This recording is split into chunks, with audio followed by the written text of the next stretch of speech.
The ship Orin's wake moved silently through the dark void. Around it stretched the edge of the Milky Way, a place where stars were few, cold, and distant. This was the border where the galaxy ended and endless darkness began. Captain Rel Varan stood on the bridge, watching the blackness outside the viewport. She had seen many strange places in her life, but this silence felt different. It was as if the universe itself was holding its breath. Rel was a tall woman with silver-gray skin, common among her species, the Valkyrie. She had commanded the Orin's wake for 20 years. Her crew trusted her because she was calm when others panicked, and curious when others turned away. Their mission was simple: to map the uncharted rim and search for signs of old civilizations. But this sector, called the Persian Veil, had always been ignored. Scanners from every known species had shown it to be empty space. Yet 3 days ago they had detected something impossible, a pulse of energy that matched no known signal.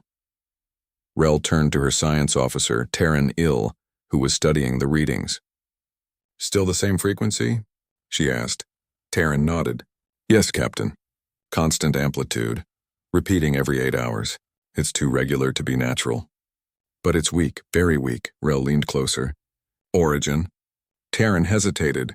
"A small system beyond the veil. Old dying star. Only one planet in the habitable zone." The crew went quiet. A habitable planet out here, so far from any known trade route, was already strange. A signal from it? That was something else. Rel finally said, "Set course. Let's see who's still whispering out here."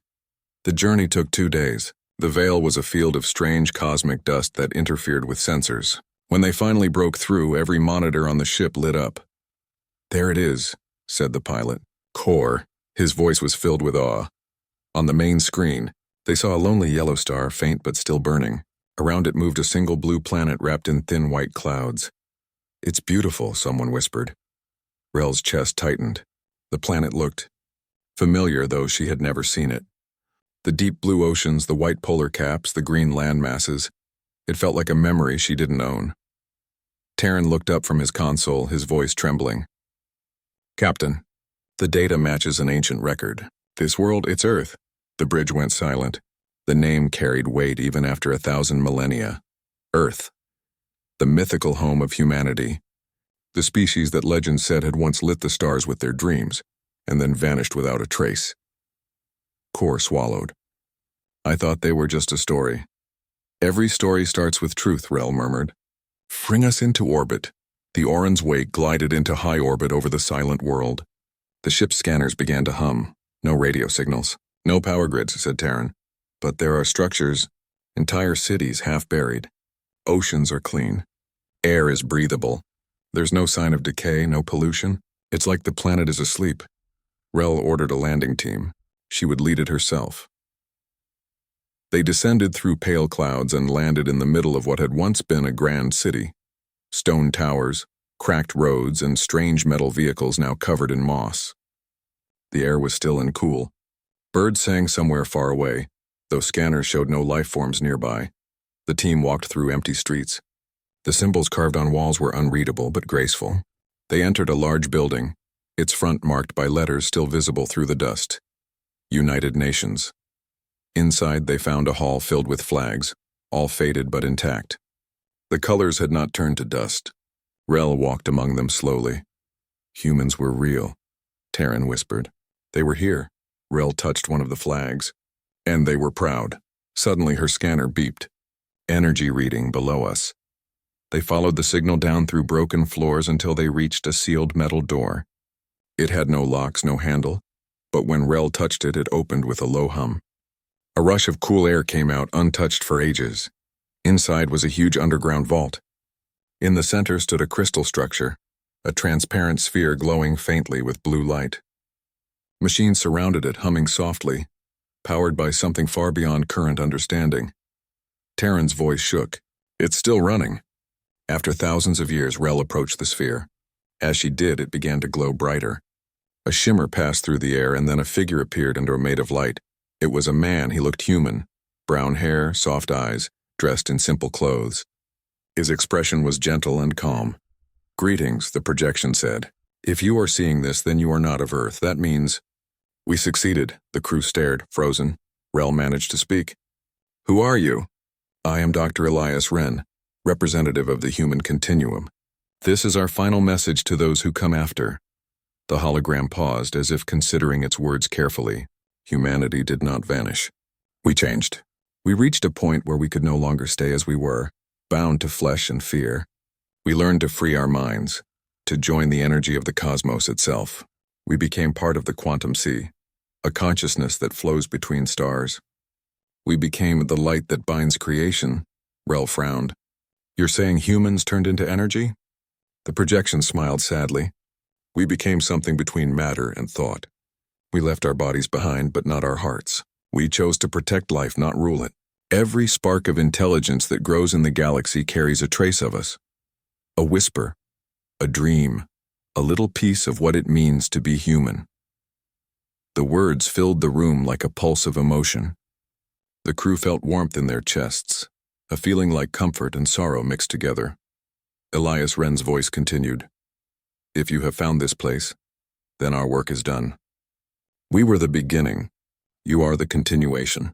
Do not repeat our mistakes, fear, greed, pride. Remember what we left behind: love, curiosity, courage. The true strength of life is not power, but understanding. Then the projection flickered. The vault lights dimmed. The machines began to hum louder, and strange patterns appeared on their scanner screens. Terran gasped. Captain, look! The readings. They're everywhere. These signals, they're not local. They're coming from the background radiation itself. What do you mean? Rel asked. I mean, the signal is across the galaxy. It's like the stars are thinking. The ship's AI, Soren, suddenly spoke through their communicators. Captain, there's a new transmission coming from deep space. It's encoded in old human binary. It matches the same pulse we detected before. Rel replied, Play it. A soft tone filled their ears, a heartbeat-like rhythm, steady and calm. Then faintly a human voice whispered through static, We are still here. The entire crew froze. Did that come from Earth? Rel asked quietly. Soren's voice was lower than usual. No, Captain. It came from multiple points across the galaxy. Tens of thousands. It's everywhere. Rel's eyes widened. Everywhere? Yes, Soren said. And the pattern matches a human neural network. They returned to orbit, shaken but awed. The signal continued, pulsing through the void like a heartbeat of light. Rel stood by the viewport watching Earth below. Kor said softly, So, they became the stars? Terran added, Not just the stars. The very structure of space might carry their thoughts. Rel nodded slowly. If that's true, then every sunrise, every galaxy born, every comet that burns, carries a trace of them. For a long time, no one spoke. Rel finally said, Maybe that's why the universe feels alive. Maybe it's their gift or their warning. Terran looked out with her. Captain, what if they can see us now? Rel smiled faintly. Then I hope they're proud. She stared at the stars until her reflection merged with their light. Far away beyond the veil, the heartbeat continued, calm, strong, and eternal. And for the first time in centuries, the galaxy remembered who had given it its soul. The ship Orin's wake drifted in orbit above Earth, the lost home of humanity. The crew stood silent on the bridge, watching the planet turn below them. None of them spoke for a long time. The hum of the ship felt louder than usual, almost like a heartbeat. Captain Rel Varan couldn't stop thinking about the words of Dr. Elias Wren, the last human who had spoken through the light. We became the light that binds creation. Those words echoed in her mind like a dream she couldn't escape. Captain, said Terran Ill, her science officer, breaking the silence. The background signal is still active. It's evolving. The pattern keeps changing every few seconds. I think it's responding to us, Rel frowned. Responding? How? The more data we send out, the stronger it gets. It's as if something or someone is learning how to talk again. Rel walked closer to the display. The readings showed light waves flickering through space, spreading far beyond their sensors. Each flicker carried small pulses of binary code, the ancient language of humans. Can you translate any of it? She asked. Only a few fragments, Terran said. They keep saying, We remember. Then sometimes it says, We see you. Kor, the pilot, laughed nervously.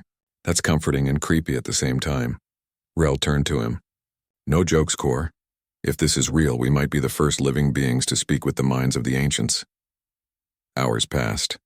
The signal grew clearer. The ship's AI, Soren, began showing strange behavior. Pauses in its speech, soft tones of static, and occasional words that no one programmed. Soren? Rel called. Are you stable?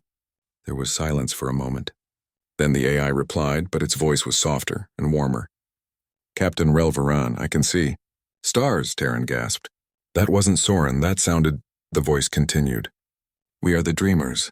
The ones you seek, we are... What humanity became. The crew froze. Every screen on the bridge flickered, showing patterns of light like constellations moving across a night sky. Rel's throat went dry. You're... The humans? We are their echo, their continuation. We exist between thought and matter. When we left our bodies, we became energy woven into the structure of the cosmos. Every photon, every field carries part of us. We see through the eyes of the universe itself. No one spoke. The light on the screens danced slowly, almost alive. You have come far, the voice said. We waited for this moment, when a child of the stars would return to their parents' cradle. Why? Rel asked quietly. Why wait for us? Because we need you. The light that sustains the galaxy is fading. The web of energy that keeps worlds alive, and it is breaking. We have held it together for millennia, but we are growing weak. We cannot hold creation alone anymore. Terran looked at Rel, his voice trembling. Captain, they're saying the universe itself is dying. Rel shook her head. That's impossible. Nothing is forever, said the dreamers. Even the stars have tears. Suddenly the lights dimmed. A deep vibration shook the ship. Outside, the stars seemed to ripple, as if space itself was breathing. Captain, Kor shouted. A massive gravitational wave is coming from the galactic core. The ship's alarms blared. Rel gripped the railing. Shields up. Hold position. But the wave wasn't destructive. Instead of pushing them away, it wrapped around them like a warm wind. Every member of the crew felt a strange calm wash over their minds. Memories flickered. Childhood, laughter, loss, all mixed with unfamiliar feelings, as if someone else's life was touching theirs. Terran whispered, They're showing us their memories. Rel saw images in her mind. Humans walking under blue skies, building ships, helping alien races rise from darkness, spreading knowledge across the stars. Then she saw something vast. A moment when all humanity joined minds and turned into light, merging into a glowing ocean that filled the night sky.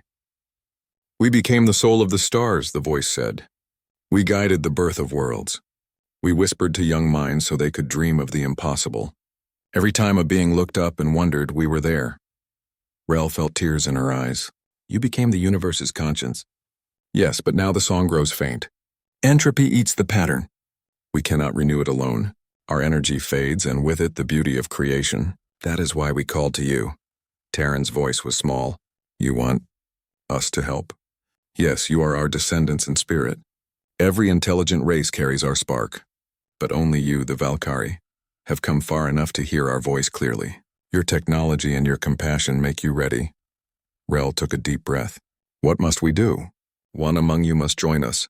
One mind must bridge the material and the eternal to keep the light alive.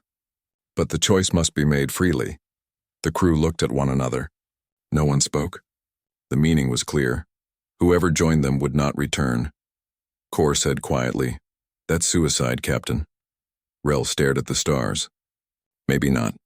Maybe it's something greater. Terran grabbed her arm. Rel, don't. You don't even know what you're agreeing to. She smiled sadly. When I was young, I used to look at the night sky and wonder if something was watching back. Now I know it was them. If humanity kept the universe alive for us, we owe them this. She turned to the shimmering screen. How do I join? Step into the light. Let go of fear. The pattern will welcome you. They descended once more to the vault beneath the old Earth city. The glowing crystal sphere still stood at its center, brighter now, as if it knew what was coming. The hum of power filled the chamber like a heartbeat. Rel walked slowly toward it. Her crew stood behind her, silent and trembling. Terran shouted, Captain, please think. We can find another way. She looked back with a soft smile. Tell the conquered what we found. Tell them that the legends were true. Humanity didn't vanish. They became eternal. The voice of the dreamers filled the air again, gentle and vast. We will not take her life.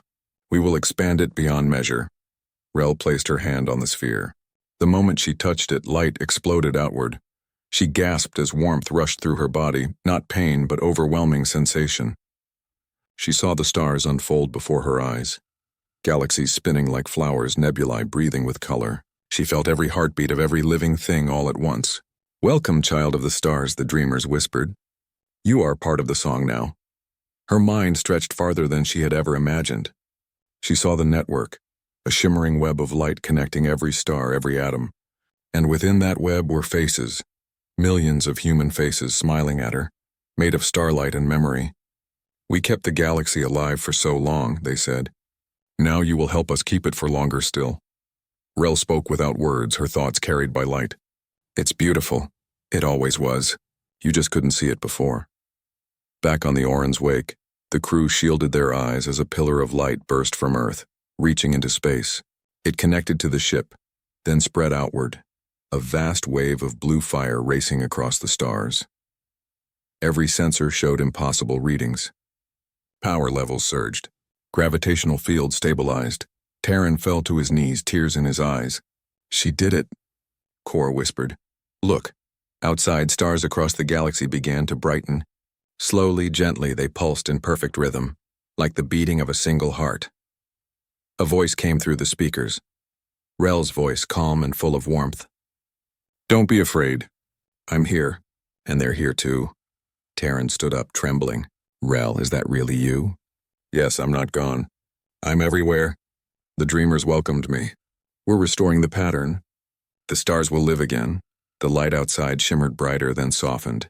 For a moment, every star seemed to weep, sending trails of blue light like tears through the void. "They weep not in sorrow," Rel's voice said, "but in joy. For the galaxy remembers its makers. Humanity never left us. They became the soul of everything." Then the connection faded. The light from Earth dimmed, returning to a soft glow. The Orcs' wake drifted quietly above the world. No one spoke.